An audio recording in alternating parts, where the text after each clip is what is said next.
July 10th, 2024 in Houston, Texas. Literally 3 days after Hurricane Beryl touched down just southwest, I think, of Houston, towards Matagorda Bay. And fortunately, my power's back since about 8 p.m. last night, but there's still probably close to 1.5 million people without power here in this city. But traffic's back. That's something that I did enjoy.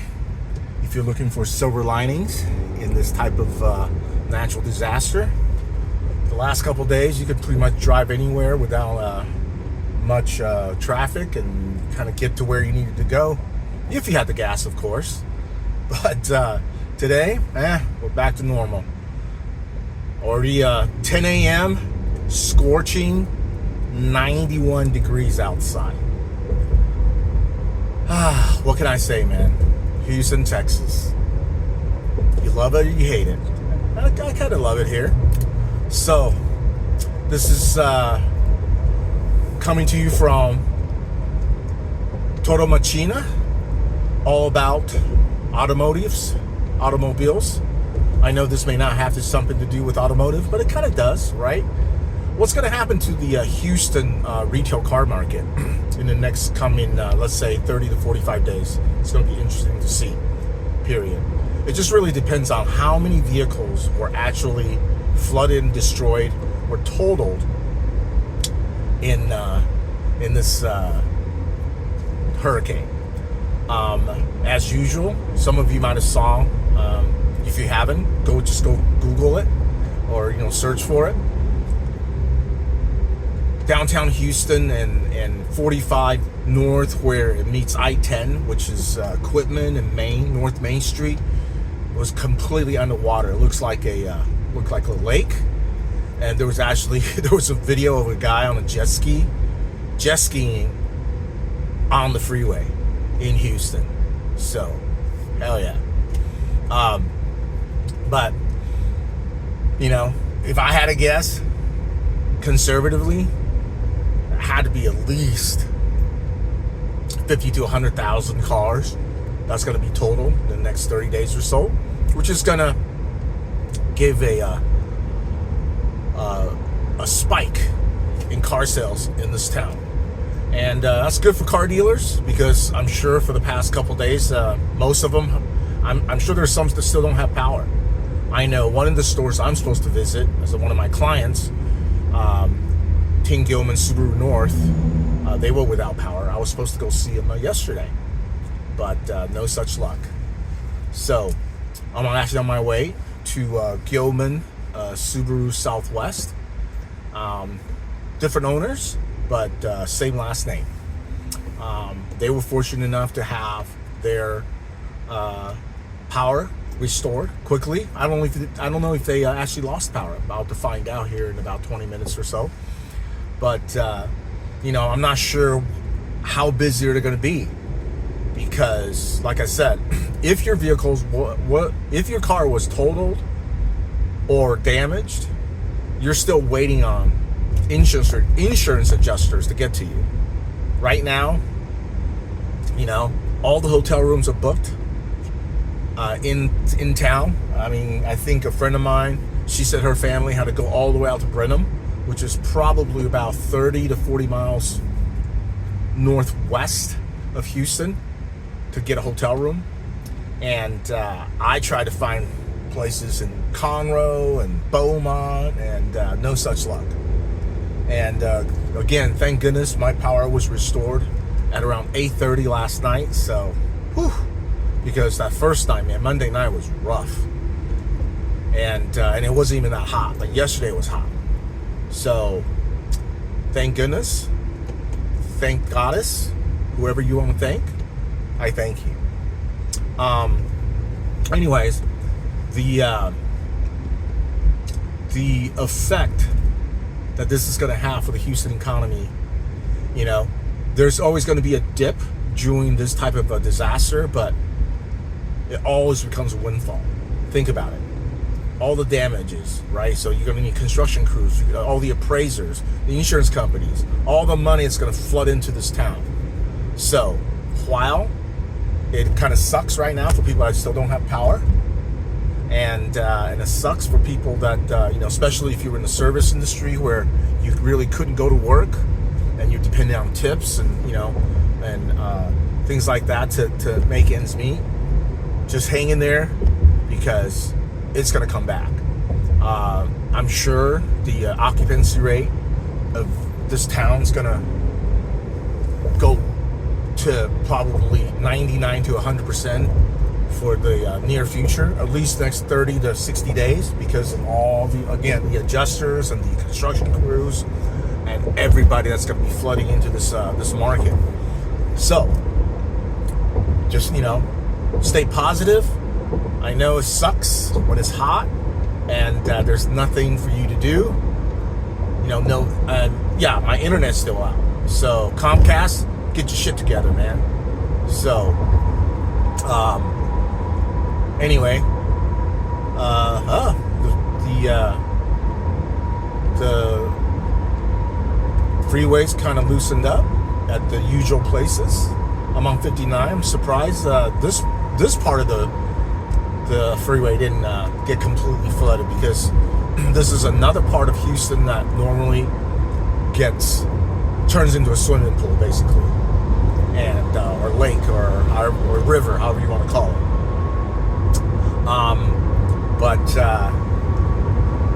Past couple days have been rather interesting, because I had to A, go look for gas, B, look for ice. Thank goodness for my friends, at Trip 6. Shout out to Trip 6, my homies, Cam and Summer and Raspy, helping me out and giving me, much needed electrical charge, because I don't think they ever lost power. But anyway, I was able to charge all my backup batteries and battery packs and phones and laptops and hotspots, and they have some extra ice to give me, because as you can imagine, most places ice is sold out. Huge lines at the gas pumps. I had to drive. I live pretty close to downtown, 5th Ward, Devon Harbor area. I had to drive all the way out to Friendswood and found a gas station that wasn't just completely mobbed over, and they only took cash, because again, internet service is down. So overall, been very fortunate. Only had to tough out the hot weather only for about 36 hours, if you want to give or take. And I know there's just based on my Facebook friends, there's still plenty of people out there that are so just sweating it out there. Speaking of sweating it, Centerpoint, I know you guys are doing the best you can, but capitalism at its best. Shout out to Whataburger and their apps. Somebody figured out that you can basically track what part of the city has electricity, and it's back to semi-normal operations based on how the Whataburger app. So if you don't know about that yet, I didn't do it. I wasn't the one that discovered it. It came out on Twitter and it just kind of went viral. Go download the Whataburger app and and basically see. It will tell you which Whataburger is up and running, and of course, if they're up and running, that means they have power. So, and which means the grid that neighborhood is on is probably operational. So, again, tough times, obstacles breeds innovation. So whoever discovered that and posted it, hell yeah, shout out to you. Wow, I'm at the part of 59 right now, 59 and 610 for those of you who are familiar with Houston, 59 South. This part of the freeway usually backs up. So, hey, I guess this part of town, traffic is still pretty good. So I'm thankful for that. part of town has power or not. And, Galleria, which I normally try not to venture into. Hey, more power to you if you got the cheese and and you like living in this part of town, but it's not for me, man. Anyway, it's already 92 degrees. Whew, at 10:11 a.m. It's gonna be a sweltering day. So, woo-wee. Center Point, I know you guys are restoring power. All my homies that still don't have power, good vibes to you. Whatever you believe in, prayers or salutations or whatever. I mean, I hope you get the power back as soon as possible. And I'm actually going to be headed out towards New Orleans later on today. And, it's going to be a long ass day, man. So, well, that's okay. Thankful for my occupation, my job. And, for those of you that don't know, well, probably don't know because I haven't told you yet, I am my official title for my job is that I am a digital process strategist. And you're saying, what the heck is that? What does that do? Well, it's actually exactly what it says. I specialize in helping our OEM partner, in this case Subaru, and Subaru retailers with their internet sales process. What is an internet sales process? Well, if you ever been on a dealer or dealership website and looked at a car and you were in the market to buy a car and you clicked on one of those buttons that says, hey, either get today's price or check availability or schedule for a test drive, any of those what we call to action buttons, the minute you start that process, that's where I come in, right? I'm here to help retailers and dealerships out there to put together a transparent and customer-friendly process. Literally, my job is to convince, old school car guys that, hey, just give them the price. I'm not saying that you got to give them the lowest price online, but because everybody's wants to negotiate, and I get that. But man, don't give any resistance. It's so ridiculous to me that at this day and age, that anyone thinks that they could hide the price on any given item on the internet and still get customers. Imagine this. Imagine you're on Amazon and making a pretty decent size purchase. Let's say a laptop or a cell phone or something that's relatively expensive. Well, maybe in this case, because we've been without power for a few days. Let's say you're looking for a generator. Those things ain't cheap. A few $1,000s.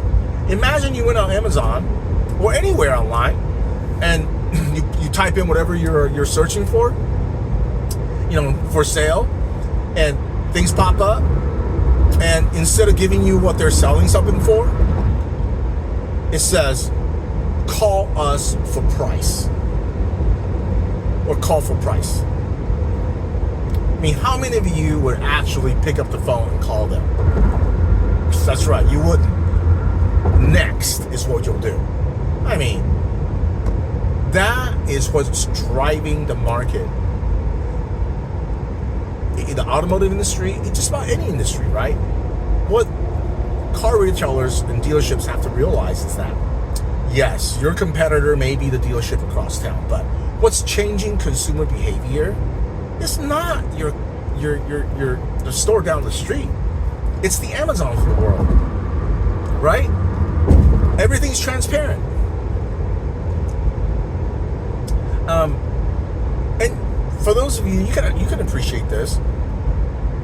Yes, I'm trying to save money when I go online, but I don't always pick the lowest price, even online, right? I'll pay a few bucks more if A, the seller has a better rating or reputation. B, the product has a better rating and reputation. And of course, another thing is shipping time, and is it prime? And I mean, there's numerous factors that goes into why I choose a certain vendor to buy my products from. It's not just price. And I think that's something that car retailers really need to figure out, that, hey, you gotta do more than just provide the quote unquote lowest price, right? And that just kind of proves my point. Even on Amazon, we don't just pick the lowest price. So, what do consumers want when it comes to automotive purchase? Well, I'm going to tell you, it's the old adage. People buy cars from people who they like and trust. It has to be both. I'm going to say that again. People buy cars from people who they like and trust. And it has to be both. Now, if they really like you, they'll probably, but don't trust you. I don't know. I think out of the two, for most people, I think trust is the biggest thing. I mean, they could be your best friend, but if you know they're lying to you, they're lying through your teeth, or you know that they're not giving you, all the information, and someone else who you may or may not know that well do give you that information, is they able to provide you with the truth, man, I think most people will go with someone that they trust even more.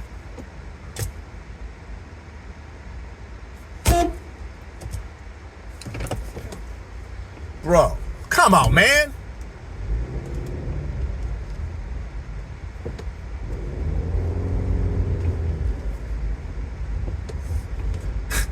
People, man, they just don't know what they're doing, do they? Jiminy Christmas. Anyways, I'm here. I'm at the Gilman Subaru Southwest, and I'm about to begin my visit. So signing off for now, and I'll talk to you in a little bit later. Anyway, we're back. Kevin Lill again for Moto Mochina, July 10th, 2024. Got a phone call there I had to take, but anyway, still on I-10 heading east, crossing the Trinity River right now. It looks pretty full, actually, and I got about 80 miles before I go empty, so I'm probably going to stop up here at one of the rest stops, whether it's a Stuckey's or whatever gas station that's not packed and actually has gas. Like I was saying, super hot and humid day for people here in southeast Texas. That hurricane that I know it didn't come out of nowhere, but it wasn't supposed to turn this far east. It was supposed to hit way south towards Brownsville, Corpus Christi, not Houston. Jesus Christ. So anyway, like I said, it was earlier, we headed out towards New Orleans, visit some clients, and gonna see how they're faring. One of my stores actually has e-leads, and I don't think they're on CDK for their DMS. Let's hope not, because that would be a big problem if it was. Visited a client earlier today, like I was telling you, and thank goodness that they were on Reynolds for their DMS, only had e-leads, but they are having to do a lot of things either by Excel spreadsheet or by hand, basically. They were able to desk deals out of their DMS, but even though e-leads is fully restored, it's not it's still not integrating with Reynolds, because they don't want any type of virus and contamination. So they're definitely vetting them out still. So it's definitely still a pain in the ass for everybody who has any of the CDK products. I can't imagine what's happening with all the Group 1 stores right now. Must be pulling their freaking head out, their hair out, because they are everything CDK, DMS, digital retailing, CRM, service scheduling tool. I mean, brought them back to the Stone Ages, basically, which is very, very crazy. The general manager and myself and their marketing director at Gilman Subaru today was talking about how, that at one time they were thinking about switching everything over to have, be one vendor to be able to, streamline everything and probably, perhaps save a little money. But now they're like, I don't know if I want to do that because, being on different platforms, while more cumbersome sometimes, and maybe just a little bit more expensive, save their butt. So now they're having the conversation of, should we go with just one vendor and keep all of our eggs in one basket, using the old euphemism, or should we diversify and spread our risk across multiple platforms? Anyway, this is definitely shaking up the industry. Which, speaking of, it's just kind of crazy for the past since 2022 is just one crazy event after another, right? First it was COVID, and now, and then actually, take that back. Starting in March of 2020, it's been one crazy, crazy thing that happened after another. And it's not just little. It's like, it's extinction level type events, right? To put it mildly. I know I'm exaggerating just a little bit, but still. You're talking about, first it was COVID. Then it was a supply chain issue. Then it was a parts shortage and a chip shortage. And now we have this crazy CDK hack. Man, how much more can the car business take? I guess we'll wait and see, right? But that just goes to show you how resilient the retail automotive industry really is. As much as people hate the retail franchise system, I mean, it does have its merits. Imagine if we didn't have franchisees. Imagine everyone is buying cars directly to the manufacturer. So, for example, Subaru stores. Don't know the exact count, but let's just say there's 300-400 Subaru stores, right? And if you're a manufacturer and you don't have any franchisees, I would imagine you would use one type of DMS, one type of CRM, one type of DR tool. So let's just say that there was no franchise dealers in Subaru, and that Subaru is like Tesla, just manufacturer to consumer direct. Well, they still will need a DMS and all these other things that we're talking about. Imagine if they were all on CDK.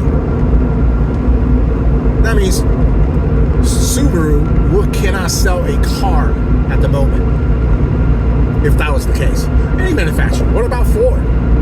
What about GM?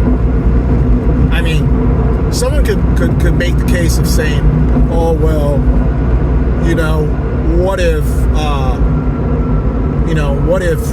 we just, if there was no franchise dealers, then you wouldn't need all these vendors. Well, I don't know.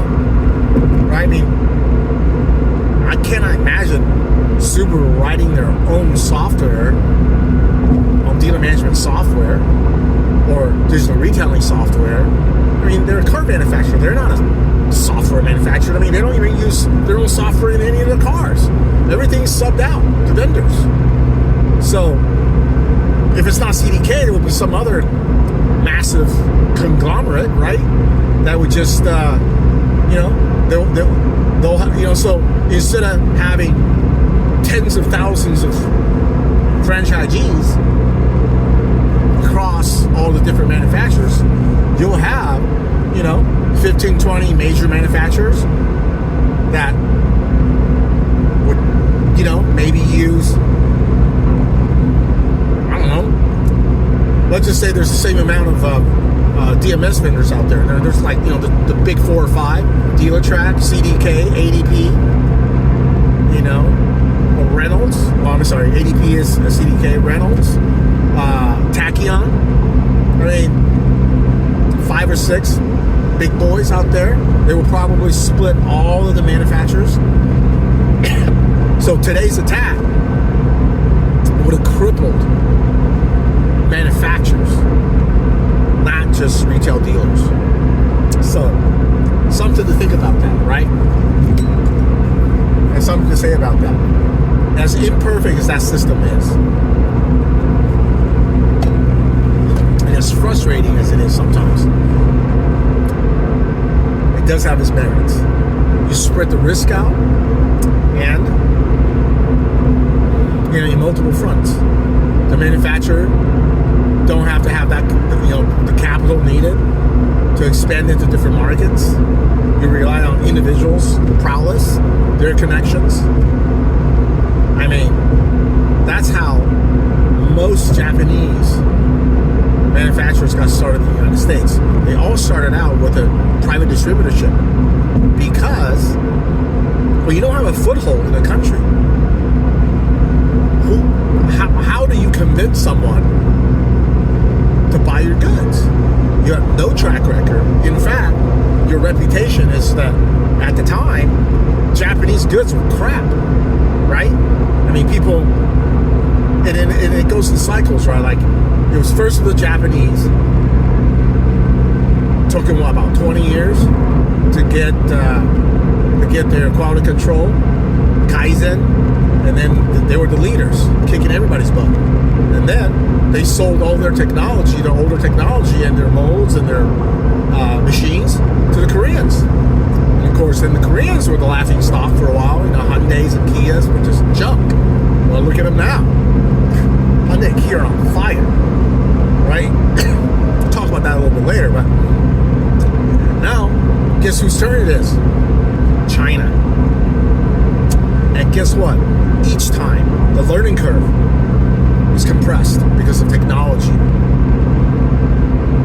and because of the type of wealth China has to throw at these problems.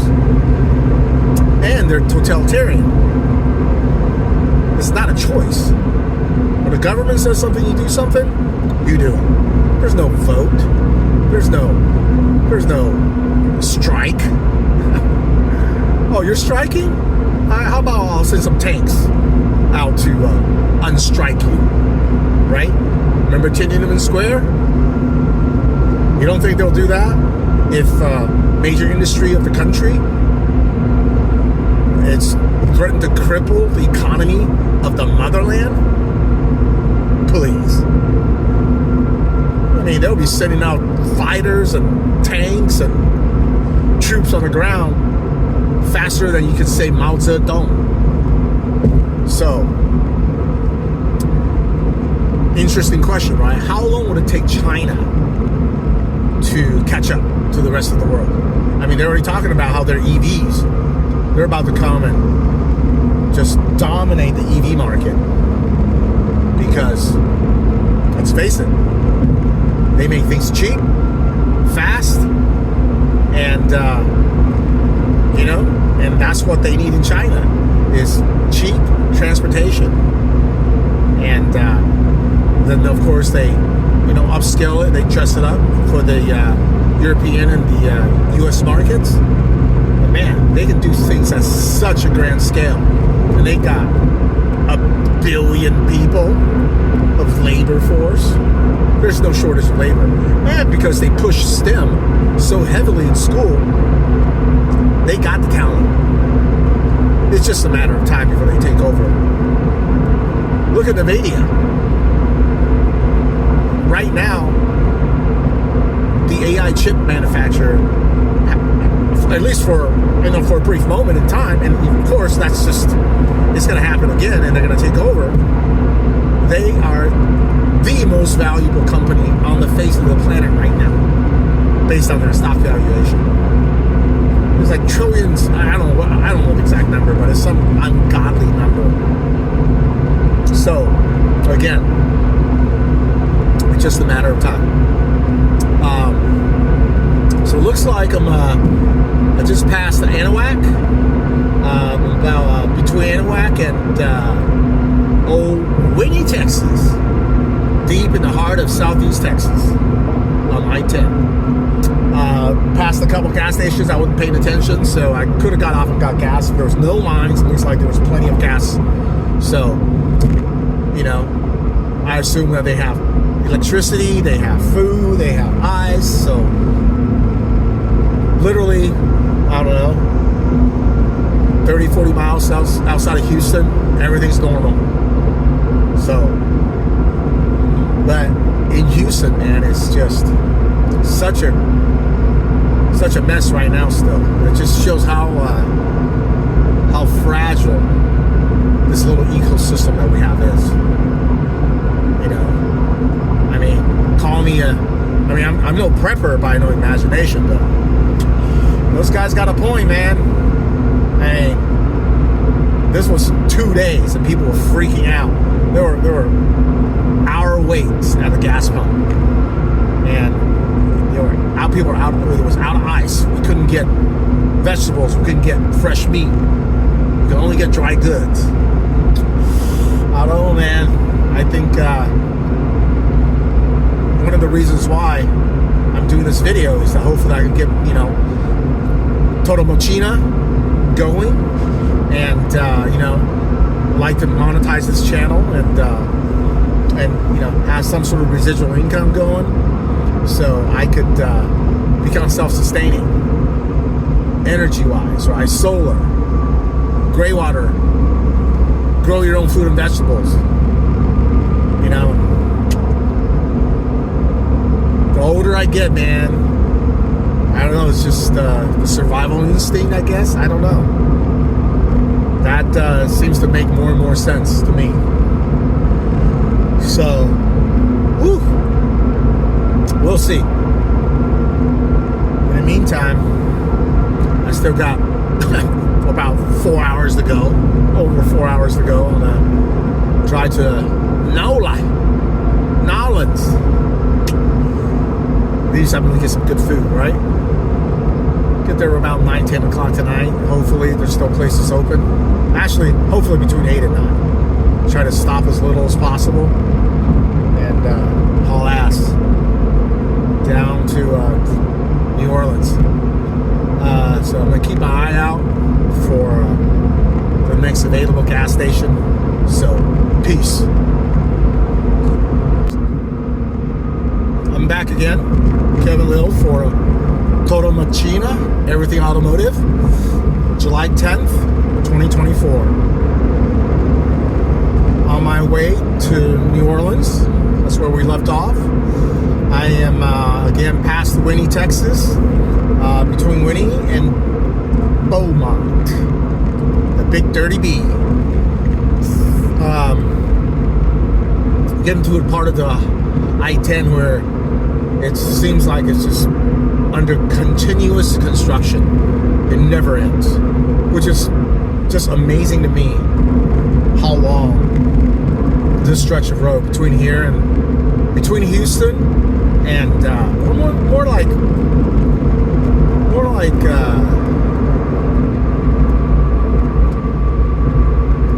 Winnie, I guess. Winnie to Beaumont.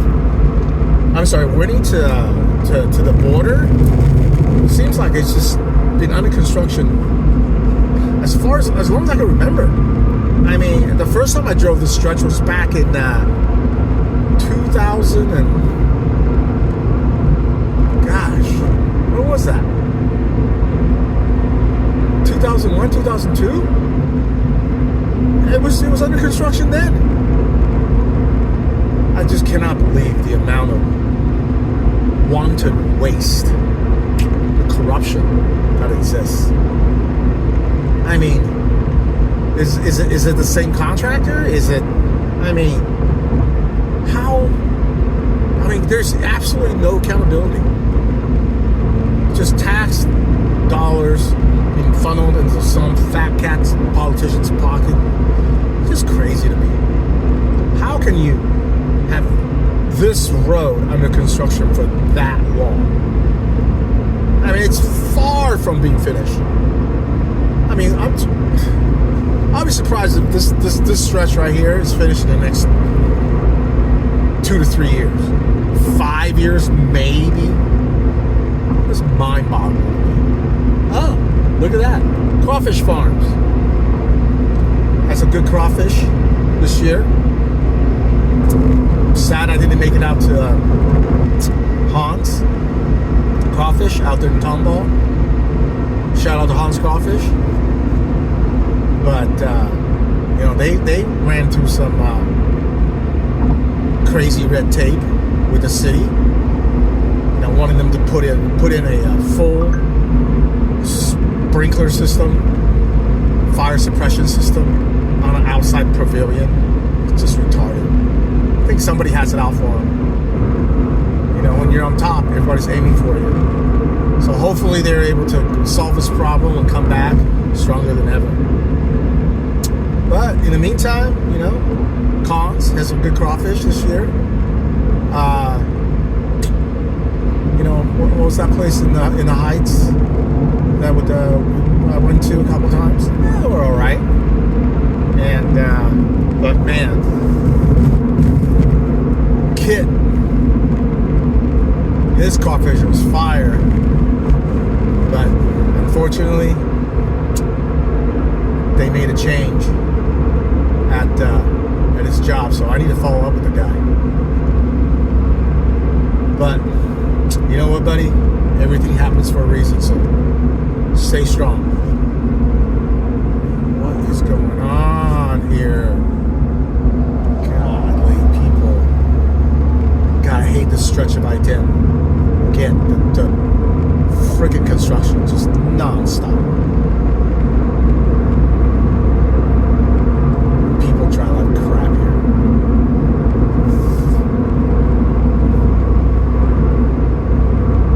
You know, there's zero room for air.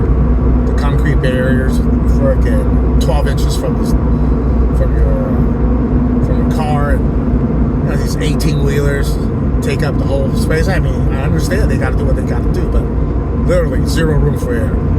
So at least it's not raining. I did this stretch the other few months back, man. It was freaking dark and it was raining. Whew. But my blood pressure's got to be high. Let's check out this gas station. $3.19 a gallon. No big lines. Looks like they got plenty of gas. Like I said, I think the further east I get from Houston, the better I'm going to be. So it looks like, according to my gas gauge, I got another 50 miles to go before I hit completely empty, because obviously I'm not going to push it that far. So, you know, somewhere between here, probably somewhere in Beaumont, I'm going to go ahead and pull over.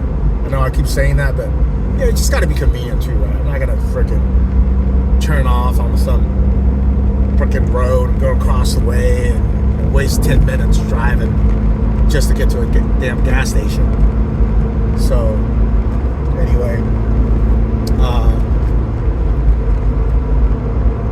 we'll make a U-turn on the highway. Just not gonna do that. So This right here, yeah, that's a tall concrete barrier right there, buddy. Holy schmolies.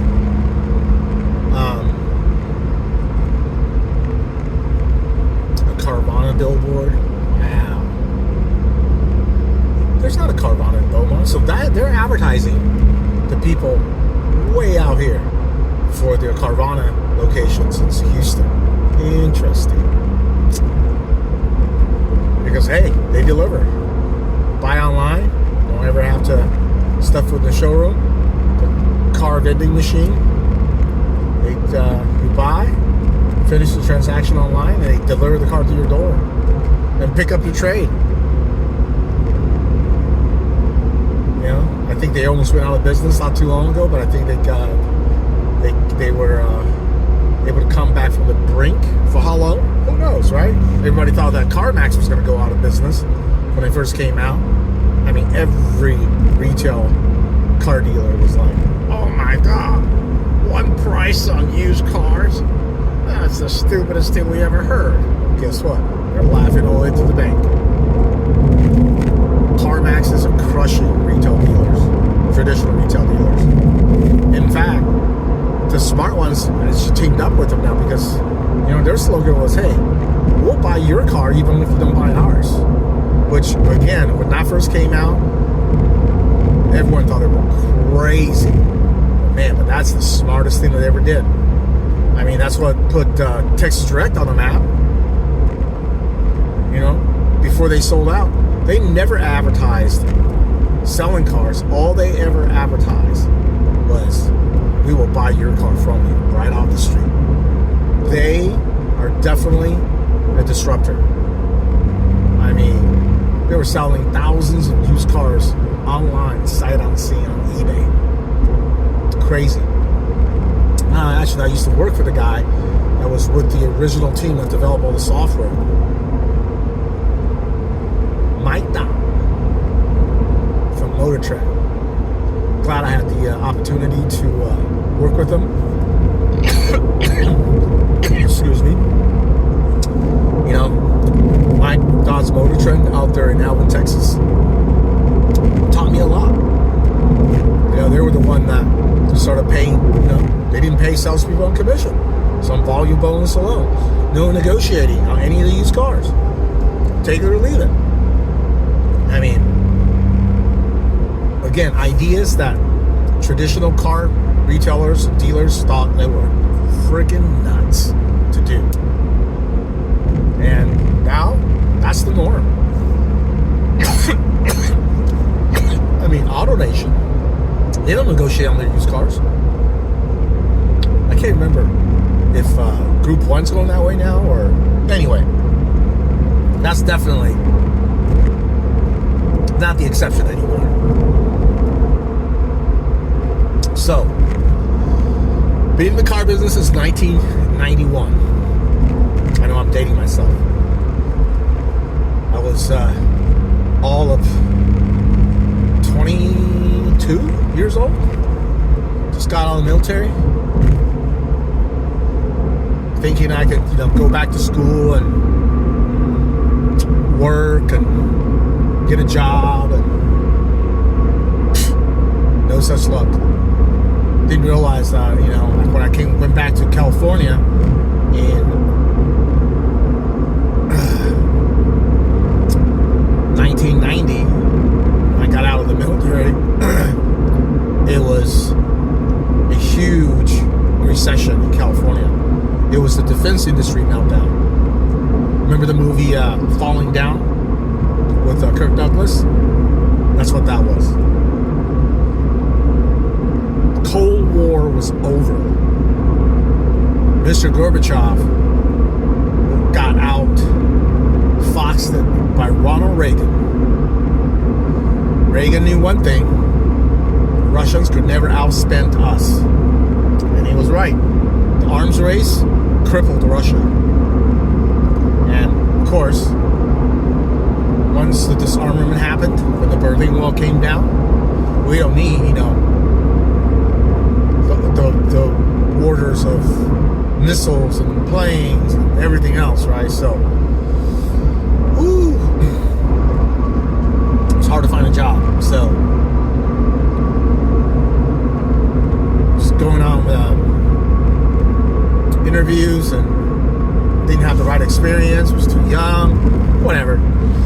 So the only thing I could do is get in the car business, right? Answer the typical ad.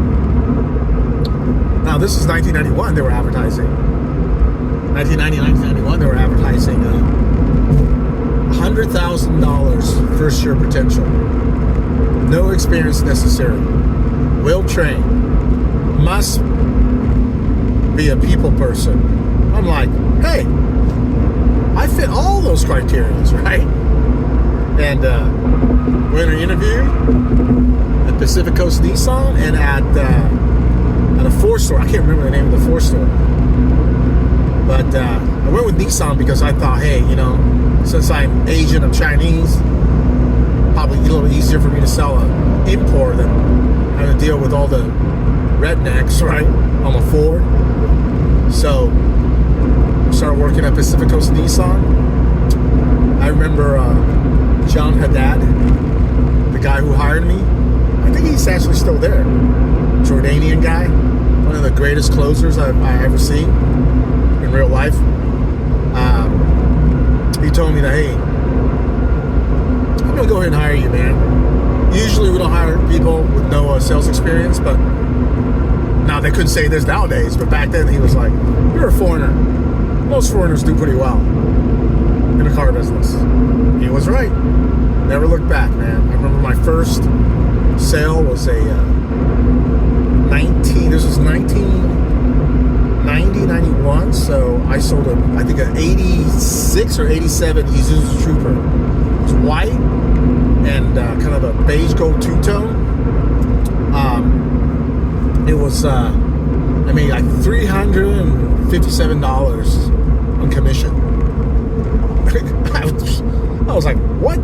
Keep in mind, at that time, the most money I ever made per month was like $12 to $1,500 a month, being an E4 in the military after 4 years. And after being there, you know, the first week was training, but really, like it was like my second or third day of selling, I made $400 in one day. I was hooked. And so, oh well, geez, people, come on. EMS. Anyway, so yeah, so I was hooked in the car business. And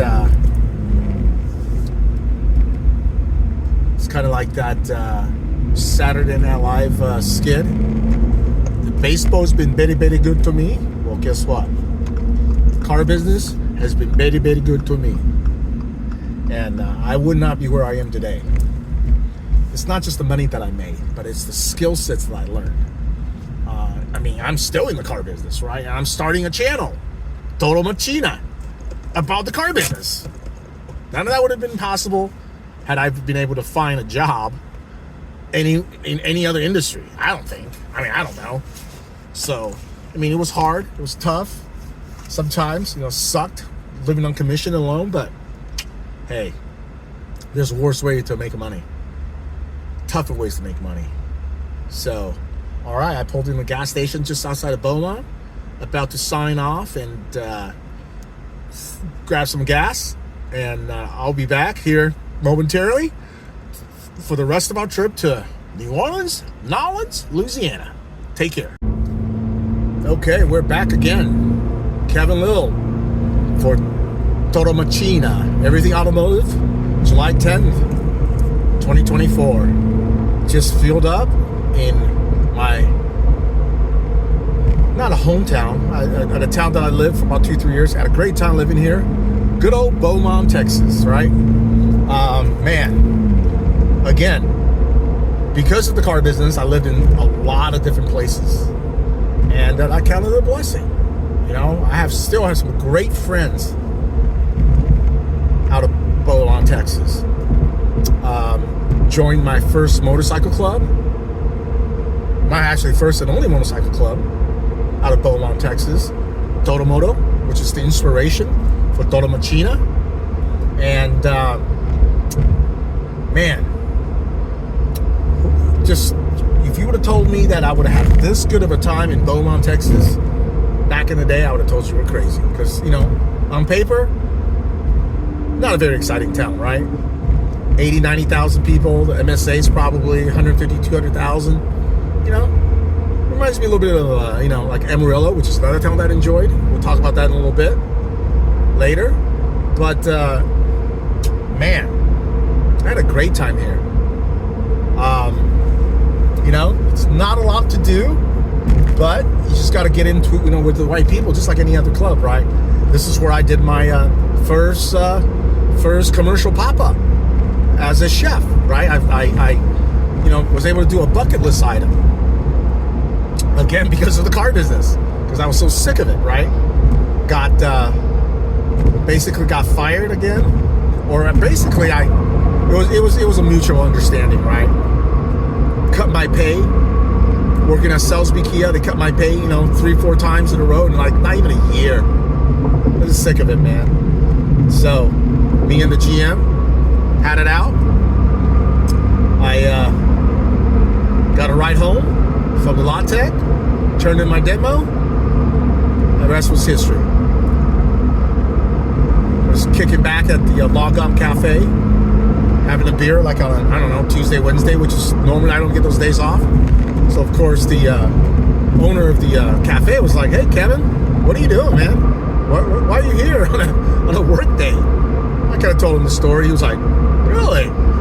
I see all the food that you pics that you post. Ever thought about doing a cooking or doing a pop-up?" I was like, I don't even know what that is. How does that even work? So he told me, "Hey man, well, this is what we'll do. I'll let you have you could come one night, we'll advertise it, and then we'll split the profits 50-50. I was like, okay. At the time, I didn't realize I was kind of being taken advantage of, because what I should have done is 50-50 after expenses. But good old Ed, he's a good businessman. He convinced me that we're going to split 50-50, even though all of the materials were on me. But it doesn't matter, because after that first one, I pre-sold 100 plates at like $1,500, at like $15 a plate in hours. The first Asian invasion was born. And it's because of that I met Aaron.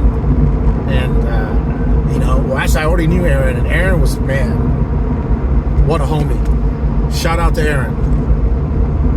AA Ron, as we like to call him. Aaron Barnhill. This is how little I knew about being a chef or doing a pop-up or, doing any kind of food commercially, that I thought I was going to be able to do the whole thing by myself, no help. With the only help I had at the time was my girlfriend at the time, Jennifer Bianchi. Shout out to Jennifer, she was OG too, and she was helping me out, expediting orders and stuff. But I was doing all the cooking. Aaron literally showed up and asked if I needed help on the date of the event. I mean, he bought a ticket. He was going to come eat my food, but then I was like, yeah, bro. I grossly underestimated the type of work that's needed to be done. And, saved my butt. I can tell you what. But after that, I went viral in this town. It was, my next pop-up was with, of course, because of Aaron and Jordan and Lance. I did it with Datmac, which they were the hottest food truck in Beaumont at the time. And of course, I came out with the idea of the slogan "Asian Invasion," right? And the first event, wow. People waited 4 hours for my food, some of them, which which is crazy. I thought I was gonna get slaughtered on like Yelp, because at the time, all right, don't hate me, this is confession time, I was a Yelper myself. You know, I would just crucify mom and pop places. I didn't know. I'm sorry. I wish I could take it back, but you can't. But I learned from that experience, though.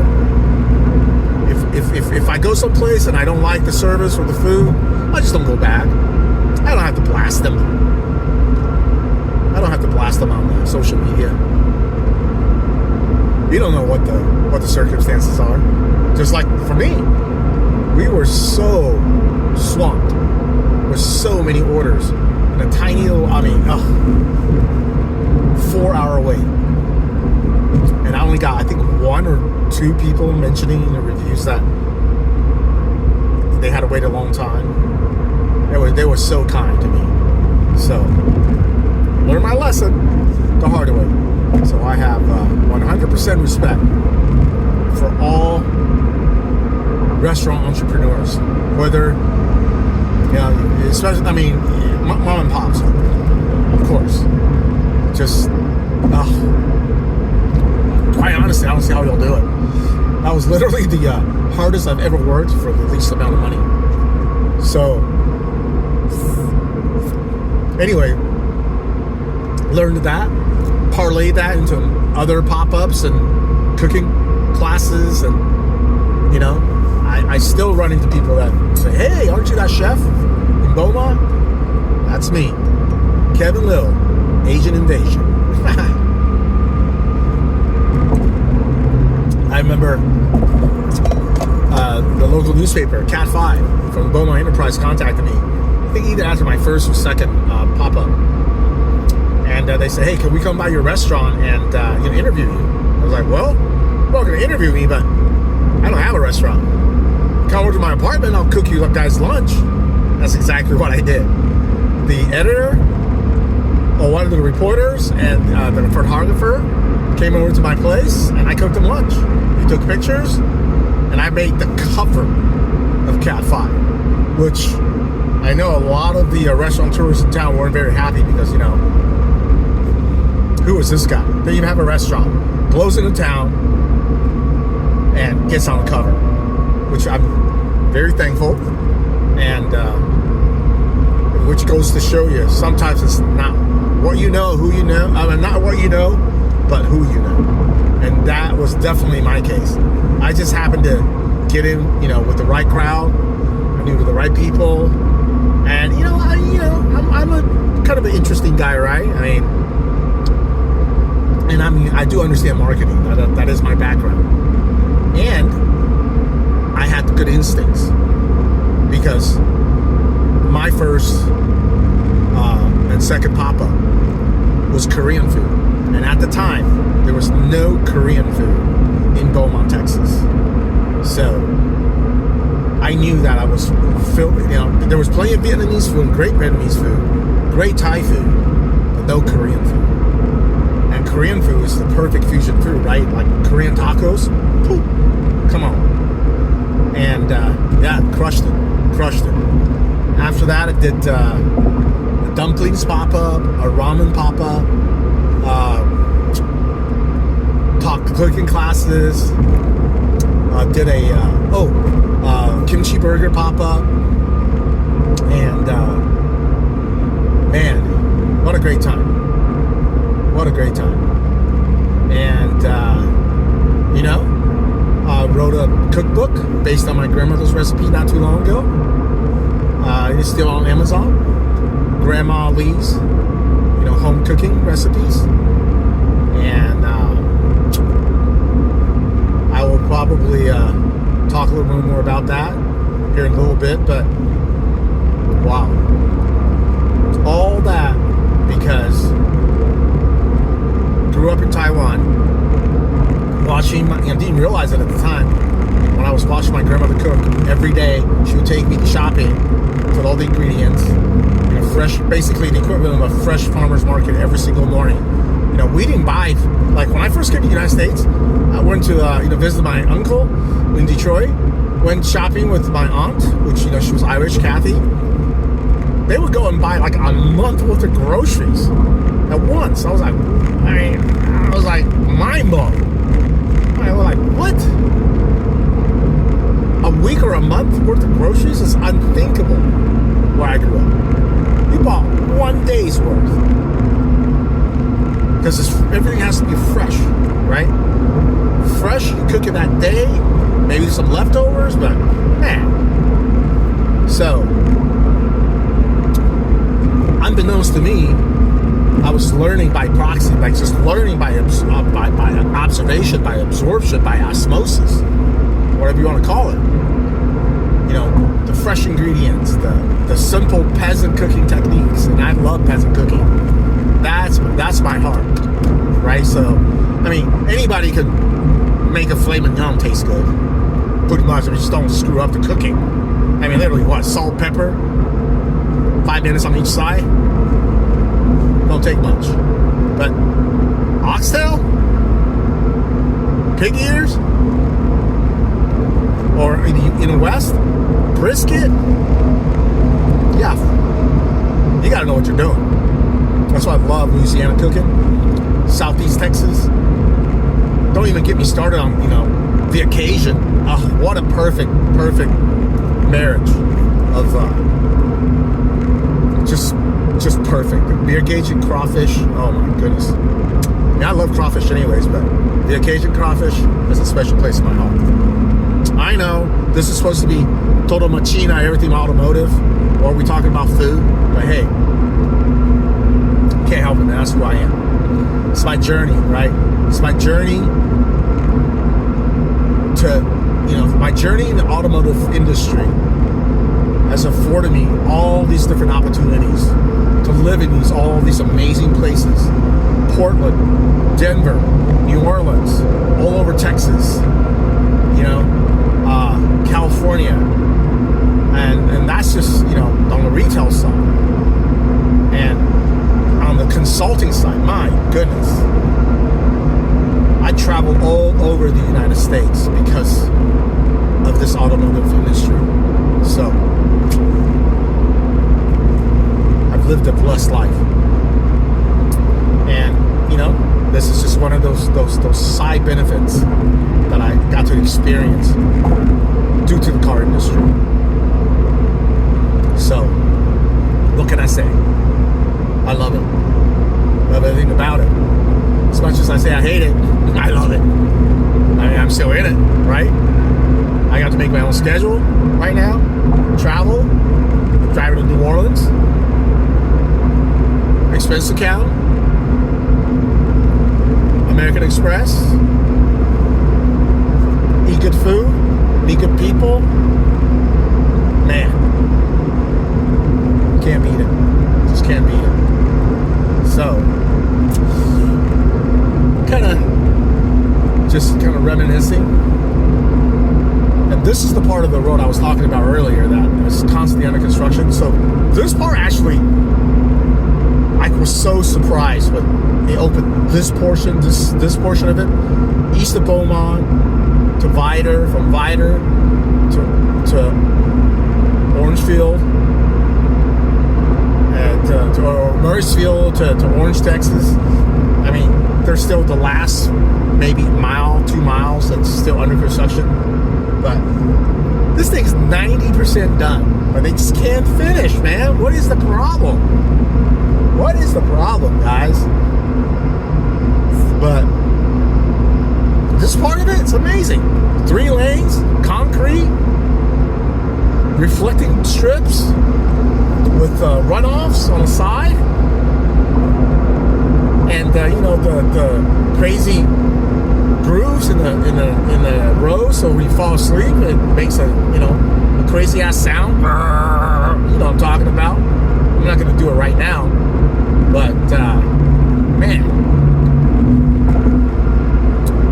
I wish they would just finish. That's what she said, by the way. But hey, told me. Keep watching. There's plenty more of that coming up on Total Machina. Kevin Little signing off for right now.